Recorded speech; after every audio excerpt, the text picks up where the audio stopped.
એમાં દુઃખ થાય ભાઈ પછી હે આપણે હારે ચા પીવાની ઘેરે આવવાનું અમારે તમારે કામ કરવાનું અને પછી ગમે જાઓ તો ત્યારે લોકો જા, અમને મતની વાત આખી અલગ છે તમને કહું. લોકો અમને કે તરત જ અરે મતની વાત આખી અલગ છે. લોકો કે તમને આવું નહીં ફોને કરવાનું કર્યા છે. એટલે જ તો પીડા ઉભી થાય ને તરત જ. હા પણ એ કોણે ફોન કર્યા એ મને ખબર છે. ના તમારા ગામ વાળું તો કોઈ છે નહીં મારી પાસે અત્યારે પ્રણીકભાઈ તરત જ ન્યા મતની તો આ વાત તો આખી તરત અલગ આમાં છે આમાં બધા કેવું હોય જેમ અમારો મહેશભાઈ. જેમ સાંભળો મહેશભાઈ મતની વાત આખી અલગ છે. હમ ખેડૂતનો મુદ્દો આખો અલગ છે. ભાઈ ખેડૂત નો મુદ્દો કઈ કોંગ્રેસે એક થોડો ઠેકો લીધો છે દાનુભાઈ અરે અમે તમે ખેડૂતના તમ તાર કામ કરો થોડી કાલે નથી સવારમાં કરતા એવું ને અહીં હિતર લઈને જોતો ને હા ન્યાય છે લઈને આવું હાલો ને.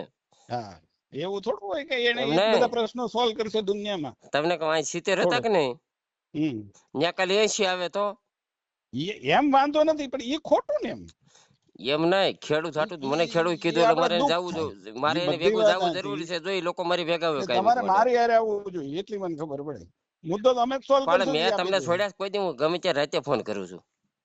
તો હવે આવું ના કરતા એમને તમે માથે લ્યો છે એ ખોટું છે મહેશભાઈ. મારે મારી પર કેટલા ફોન આવ્યા છે અત્યારે મને મગજ ખરાબ કરી નાખે એમને તમે માથે લ્યો એ ખોટું છે. મારે નો લીધ કોણ મારે લેવું પડે રાજકીય રીતે કઈ લેવા દેવા નથી આમાં. બસ હવે તમે અમે કઈ અહીંયા આવજો અમારી સભામાં અરે જ્યાં જો અહીંયા આવશું તમે તારે બસ ખેડૂત નું કરજો હું ગમે ત્યાં આવી.